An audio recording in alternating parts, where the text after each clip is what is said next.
People visit Venice for its picturesque bridges, St. Mark's Basilica, and the famous glass-making island of Murano. This gentleman, however, escapes most people's notice. His name is Bartolomeo Colleoni, and he was one of the most famous condottieri of the 15th century. The condottieri were Italian mercenary leaders and military entrepreneurs. In their golden age, they controlled much of Italy's military power, and it was almost impossible to wage war without them. Their enemies feared their battle prowess, their friends appreciated having them on their side, but both were always equally wary of their capriciousness. Let's explore how these influential military entrepreneurs shaped Italy's history and how they dominated its battlefields for over 200 years. From mercenary to military entrepreneur. In the 14th century, the city-states of northern Italy faced a problem. They had become rich through trade with the Orient and needed powerful armies to assert their territorial ambitions. But they could not afford to maintain their own troops permanently because warfare at this time was dominated by heavily armed horsemen, who took years to train and cost huge amounts of money. The historian David Parrott explains their dilemma like this. For fighting and winning offensive wars, the brutal choice was between creating a permanent, specialized military force directly under the authority of the ruler, or hiring mercenary companies. Mercenaries were expensive as well, but the costs could be limited by hiring them only for a limited time. Of course, this also meant they were not always available when needed. The search for a solution to this problem shaped the military situation in Italy for decades and led to the condottieri evolving from simple mercenary leaders to military entrepreneurs. Here were more than enough mercenaries in Italy. Attracted by the region's wealth, men-at-arms from all over Europe moved to the peninsula. They were both a nuisance and a blessing for Italy because some offered themselves as mercenaries, but even more preferred to loot, rob, and blackmail. Some even made it their daily business to travel from town to town and extort money by threatening to plunder their territories, as for example, Werner von Urslingen, the founder of the German Great Company. At the height of his career, he basically ran an Italy-wide protection racket. If you want to know more about these early companies, click the playlist on the info card in the top right corner. From the late 1350s, the plundering companies encountered increasing resistance. For example, the Great Company, now led by Conrad von Landau, was defeated twice by the city of Florence in 1358 and 1359. These defeats encouraged others also to resist the marauding mercenaries, causing their ransom and booty to dwindle and the risk to grow. This forced the leaders of the companies to change their approach. The best-known representative of the new generation of mercenary captains is the Englishman John Hawkwood. This handsome man can, like much of our artwork, be bought as a print in our merch store. Hawkwood led the White Company, which was made famous by the same-named novel by Arthur Conan Doyle. Hawkwood's men had served in the 100 Years' War before becoming independent, which had taught them to rely on dense formations of dismounted men-at-arms combined with archers. It was this tactical system that gave the White Company an advantage over other mercenaries. Hawkwood himself became the most sought-after soldier in Italy. He served Pisa, Milan, and the Papal States before finally settling into Florentine service until he died in 1394. Hawkwood's career shows that the Italian mercenary system was changing, and captains became increasingly linked to specific states. Mercenaries slowly became military entrepreneurs. Chapter 2. The Golden Age of the Condottieri, 1378 to 1424. In the late 14th century, an ambitious man named Gian Galeazzo Visconti ruled the Duchy of Milan. Visconti dreamed of making his city the most powerful metropolis in northern Italy. To secure the necessary military clout, he recruited several influential mercenary leaders, some of whom remained in his service for over 20 years. These men belonged to the first generation of condottieri, who came from Italy and remained in the service of one master for a longer term. They were the first generation of the golden age of the condottieri. Let's now look at who these men were, how their business worked, and how they waged war. A good condottieri had to have three things above all: military skills, a feel for politics, and a good network. Anyone with these three things who managed to carve himself a reputation as a reliable man could hope for a stellar and long career. The Attendolo family is an outstanding example. They owned estates in the Romagna region but didn't belong to the nobility.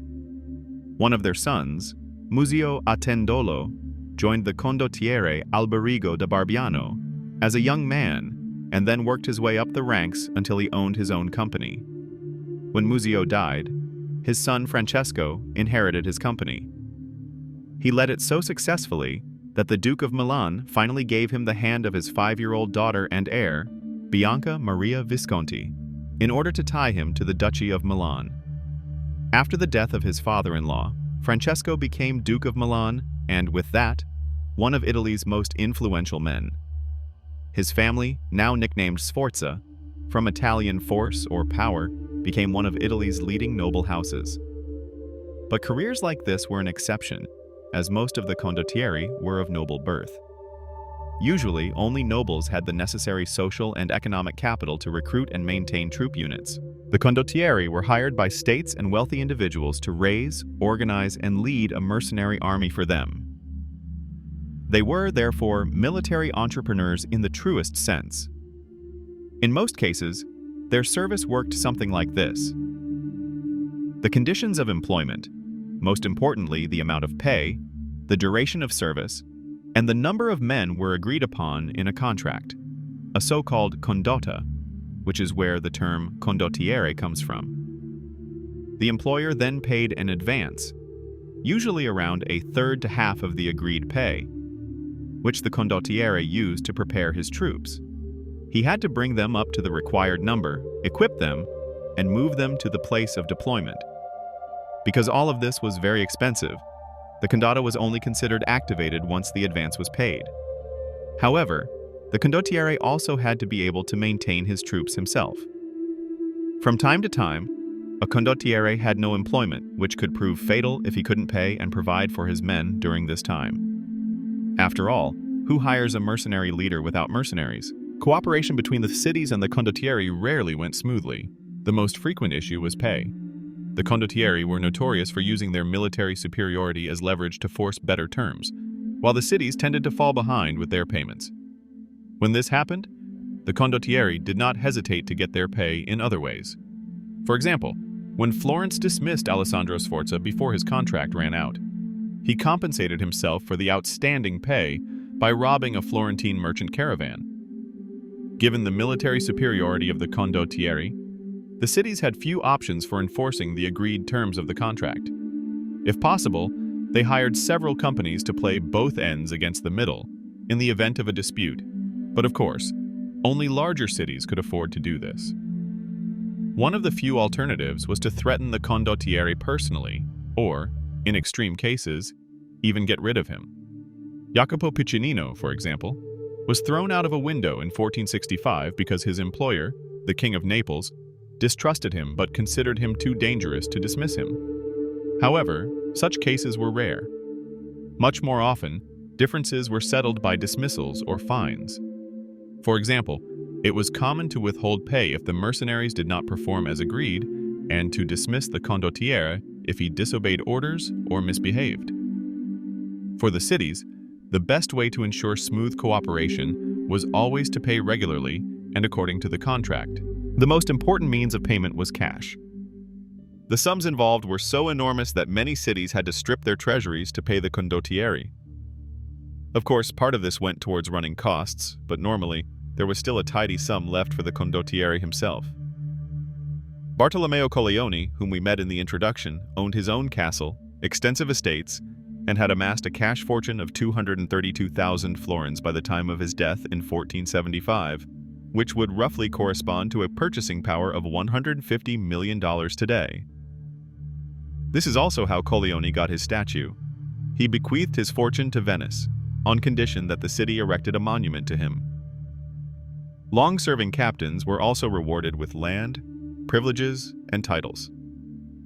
In the Middle Ages, land and titles always had a socio-political function, so slowly but surely the condottieri became attached to states. Some condottieri were even ennobled, formally declared members of the ruling family, or, like Francesco Sforza, given the hand of a daughter, albeit usually an illegitimate one. The fact that the condottieri of the 15th century owned manor houses in the cities of their employers, that ceremonies were held for them, and that they were honored with portraits and monuments shows that they were no longer simple mercenaries, but a kind of warrior caste, a group of highly respected military entrepreneurs who frequented the finest society and had great political influence. The most important means of payment was cash. The sums involved were so enormous that many cities had to strip their treasuries to pay the condottieri. Of course, part of this went towards running costs, but normally there was still a tidy sum left for the condottieri himself. Bartolomeo Colleoni, whom we met in the introduction, owned his own castle, extensive estates, and had amassed a cash fortune of 232,000 florins by the time of his death in 1475, which would roughly correspond to a purchasing power of $150 million today. This is also how Colleoni got his statue. He bequeathed his fortune to Venice, on condition that the city erected a monument to him. Long-serving captains were also rewarded with land, privileges, and titles. In the Middle Ages, land and titles always had a socio-political function, so slowly but surely the condottieri became attached to states. Some condottieri were even ennobled, formally declared members of the ruling family or, like Francesco Sforza, given the hand of a daughter, albeit usually an illegitimate one. The fact that the condottieri of the 15th century owned manor houses in the cities of their employers, that ceremonies were held for them, and that they were honored with portraits and monuments shows that they were no longer simple mercenaries, but a kind of warrior caste, a group of highly respected military entrepreneurs who frequented the finest society and had great political influence. Nevertheless, the condottieri's trade was war, and their capital was their troops. They recruited their men directly, usually on their personal estates, or concluded contracts with smaller mercenary companies. For cities and lords, it was essential to hire a condottiere with a good reputation, an extensive network, and a large budget, as they had a better chance of finding sufficient troops quickly, especially in times of war when all the warring parties suddenly competed for a limited number of recruits. The troops of the condottieri consisted mainly of heavily armed men-at-arms and infantry, as was common in Europe at the time. According to one of the most influential experts on Italian mercenaries, William Caffaro, the composition and size of the troops varied according to the circumstances. The armies of the condottieri could number between a few hundred and several thousand men. But size was not everything. Good condottieri ensured they were always at the cutting edge of warfare. In the 15th century, for example, they followed European developments and increasingly relied on firearms and artillery, infantry, and light cavalry, such as the famous Venetian stradiotti. The tactical goal of the condottieri was not to destroy their enemy in battle. According to William Caffaro, warfare in Italy was economic at the time, so the aim was to inflict the greatest possible financial damage. This suited the condottieri very well, as they were reluctant to risk the lives of their men in open battles because of the enormous risks involved. They preferred raids, plundering, and ambushes. Some of the condottieri's masterstrokes became legendary.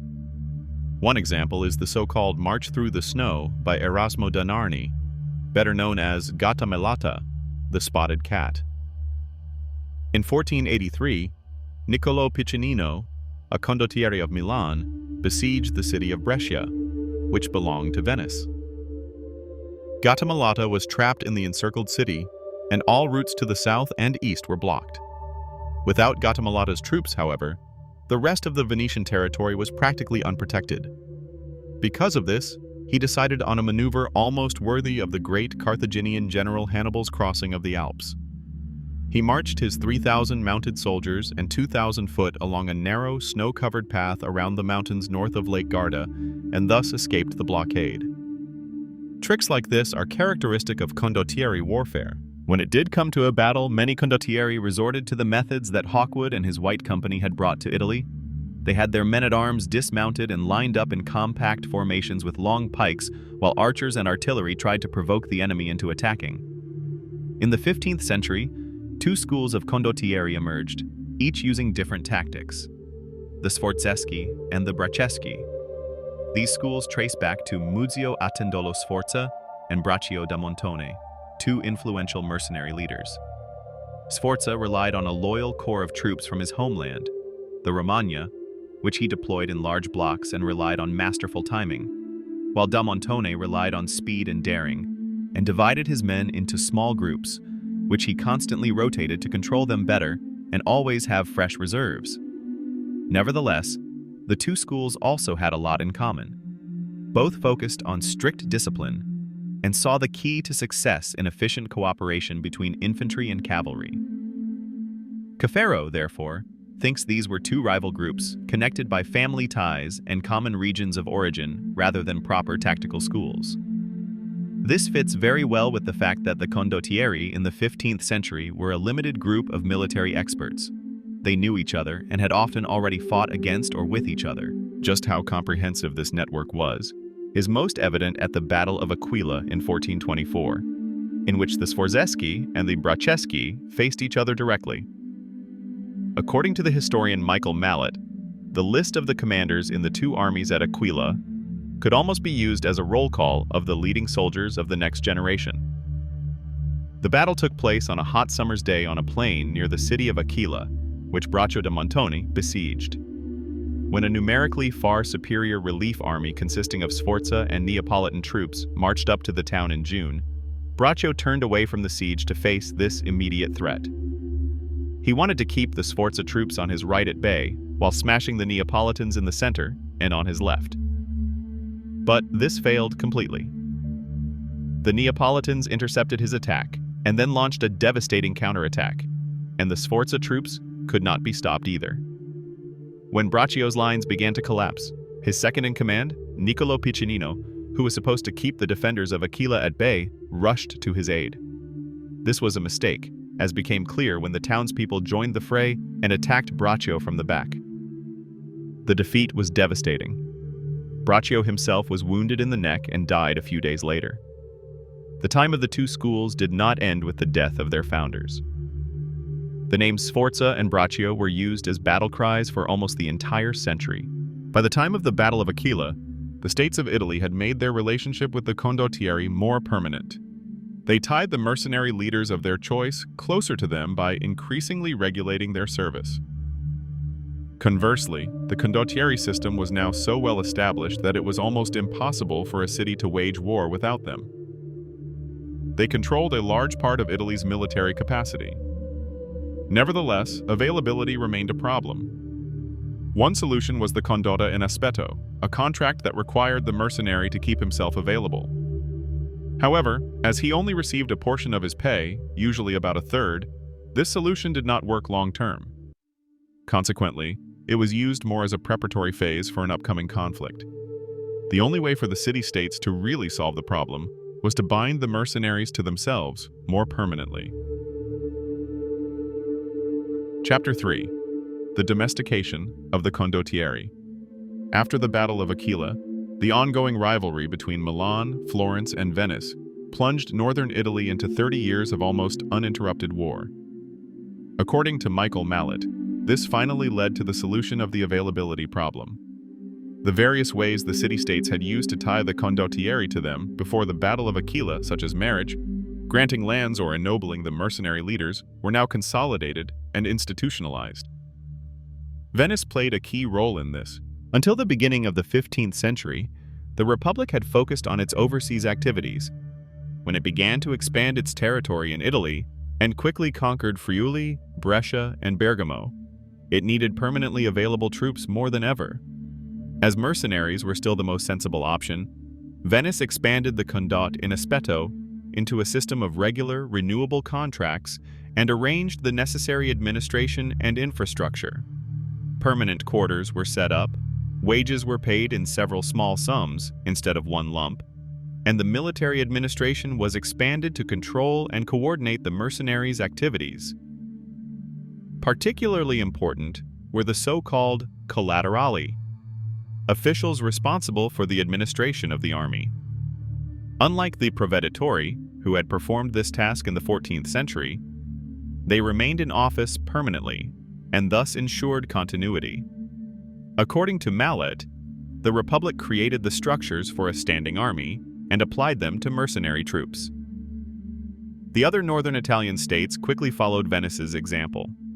Naples, the Papal States, and the rest of southern Italy, on the other hand, found it difficult to establish firm structures due to an unstable political situation. There, the Condottieri continued to follow old patterns. Their alliances were unstable. They served the highest bidder, and they preferred plundering over permanent employment. Those who nevertheless managed to make a name for themselves moved north. In Venice, Milan, and Florence, it soon became customary to set the term of service to a minimum of 6 months. De facto, however, most condotte were now repeatedly extended so that many condottieri remained in the service of the same lord for years. Niccolò Piccinino, for example, led Milanese armies for 20 years, and Gattamelata served Venice for almost his entire career. With just one business partner, the mercenaries slowly became regular soldiers. The issue of costs was also resolved by establishing 2 pay scales, one for active service and one for garrison service, which was usually about half as high. This finally solved the problem of availability. The troops were readily at hand when needed and could be quickly dismissed when they were no longer required. This domestication of the condottieri, as William Caffaro calls the process, did not detract from the personal status of the mercenary leaders. To the contrary, their reputation became a decisive element of self-promotion. They became more integrated into society and often even received better conditions. For their part, the condottieri were well aware that long-term collaborations offered a stable environment and thus limited but secure income, quite unlike short-term employment for wars, which brought quick profits but also a high level of risk. Sigismondo Malatesta, known as the Wolf of Rimini, experienced this when he led a Venetian army into the Morea in 1463. On his return, he discovered that the Pope had used his absence to try and oust him from Rimini. He had a bad word for the condottieri because the wolf had had several wagon loads of marble stolen from various churches to build his own tempio. In the middle of the 15th century, Venice went one step further in creating permanent forces. After Michele Sforza lost the Battle of Caravaggio in 1448, the Republic dismissed him and took many of his troops into direct service as lanze spezzate, broken lances. In doing so, it created a small corps of soldiers committed only to the Republic and thus made itself a bit less dependent on the condottieri. Other cities soon followed suit and took some of the troops of dismissed mercenary leaders into service. According to Mallet, the intent behind this was not to replace the condottieri, but to retain good troops. Nevertheless, it did have this effect to a certain extent. In the later 15th century, there was a clear trend towards standing armies that could be quickly expanded if necessary. Milanese troop lists from the 1470s show that the lanze spezzate now formed the core of the armies and were supplemented by experienced condottieri with long-term contracts. These reduced their troops to half strength in peacetime, so that around 20,000 men were permanently in service. In the event of war, the troops could be increased quickly by having the condottieri replenish their contingents and hiring additional mercenaries. Other city-states handled this very similarly. It seems this system was a workable compromise. It was affordable and guaranteed the permanent availability of troops. This finally solved the problem of the city-states of northern Italy. In the late 15th and the 16th century, Italy's economic and technological lead melted away. France, Spain, and the Holy Roman Empire had their eyes on the Italian peninsula and fought over it in the Italian Wars. These wars saw one of the last great and probably the most famous condottieri, Giovanni dalle Bande Nere. Already during his lifetime, Giovanni was celebrated as a national hero. But while the most famous member of its trade made his career, the condottieri were already on the decline. Soon, Italy's condottieri were increasingly integrated into the state armies and gradually replaced by volunteers and conscripts. The famous mercenary captains who influenced politics and warfare up to the 30 Years' War, such as the Duke of Parma, Ambrogio Spinola, or Ottavio Piccolomini, were an entirely new breed of condottieri, who often came with strong political, or in some cases even religious ties, to a certain great power or branch of Christianity. They held posts such as governor of the Spanish Netherlands or field marshal of the Holy Roman Empire. So, With the advent of the early modern period, which brought firearms to the battlefield and centralization to many European states, the condottieri would change too. But that is a topic for a future video. For now, we just want to thank you for watching. We hope you enjoyed the video. If you did, consider liking the video.